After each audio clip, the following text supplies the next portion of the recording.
This one's a little light. I'll just be light. Okay, that sounds good too. What an honor it is to get a chance to talk to you. You know, even as a nerdy political science kid, you were a fixture at this institution, and you are a fixture at this institution. And so I know you have some amazing memories, and I'd love for you to share any of those that you'd like to. But I thought because we have you up here, we ought to ask you some advice, Coach. We ought to ask you some questions about that, because sports are so special.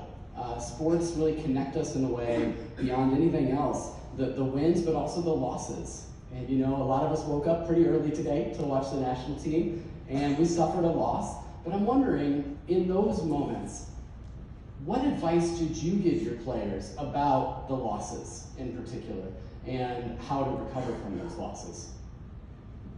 Yeah, that was a tough one today, wasn't it? Yeah, but you need to learn from those losses, and any losses that you take, you need to put it out of your mind as quickly as possible and get back to work.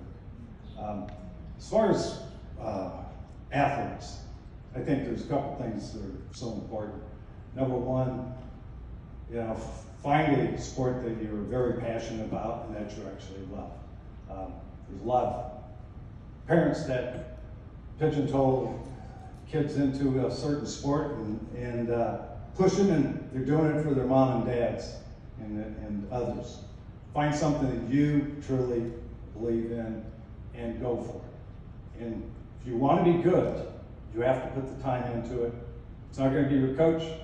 It's not going to be your club. It's not going to be anything else. It's going to be you. You're going to be as good as you want to be.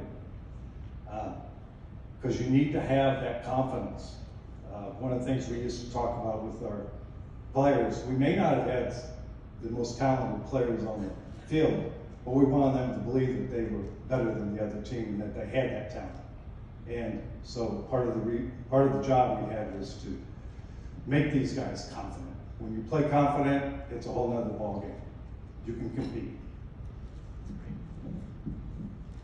Now, as far as you actually being a coach here, you also got to see the transformation of Sangamon State into UIS, and then also starting to realize that transformation from even NAIA to Division II after you had retired from the program. But what is it about this place, like those changes that you get to see over the years, that is most impressive about this university or this institution? Well, this was back in the 1970s and 80s. When you have winning teams, people want to come out and watch, and the community actually came out and supported this program so much. It was their program. We didn't have any other programs. It wasn't like we were in a big city where you had your major programs. It wasn't like you were in a little town where it's high school. We had that nice little niche where I think we had a minor league baseball team and minor league hockey, but it was a this was about the perfect place to be able to have a sports programs in not only in soccer but the other programs, to where the community could really get involved in. And I think the university is just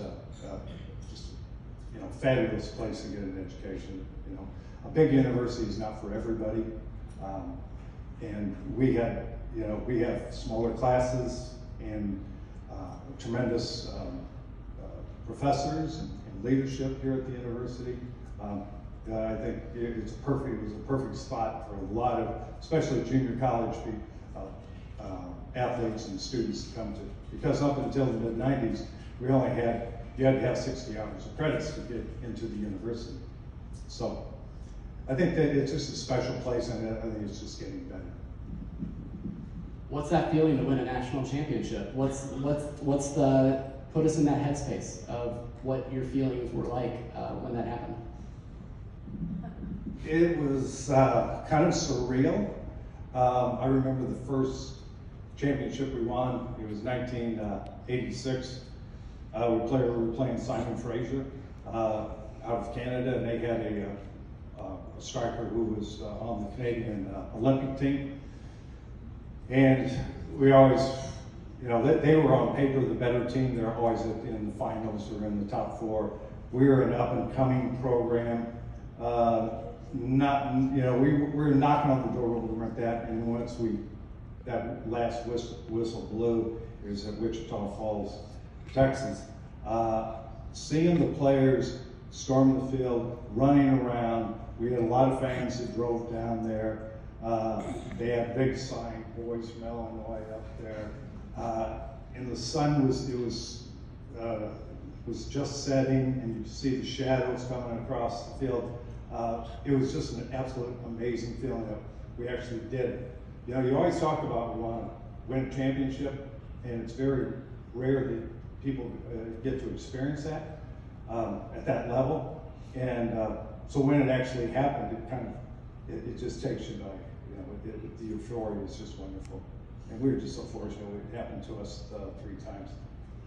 Almost got a 4th. I can just coach it.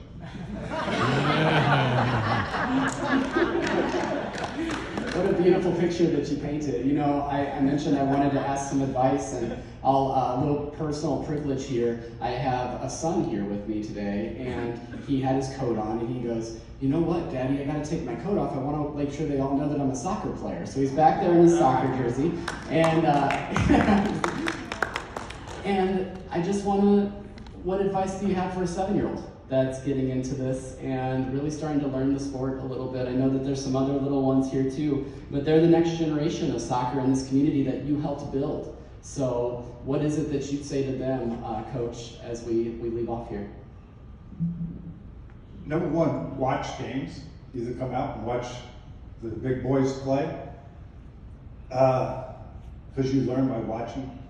You know, subconsciously it comes in, and then it becomes a little more natural when you do it. Number 2, you have to play pickup games. Our country needs like it to be like everywhere else in the world, and it's happening now too. Is just get the ball and go out with your buddies and play. That's where you end up learning how to play the game the best. And if you get super serious about it, work on. You know, for a soccer player, it's probably the same as any other sport. Be as skillful as you possibly can. Did you hear that, Liam? Awesome. Well, thank you so much for giving so much of your life to UIS and to Sangamon State before it, and to this program and to this soccer community. We appreciate you more than words. Thank you. Amen.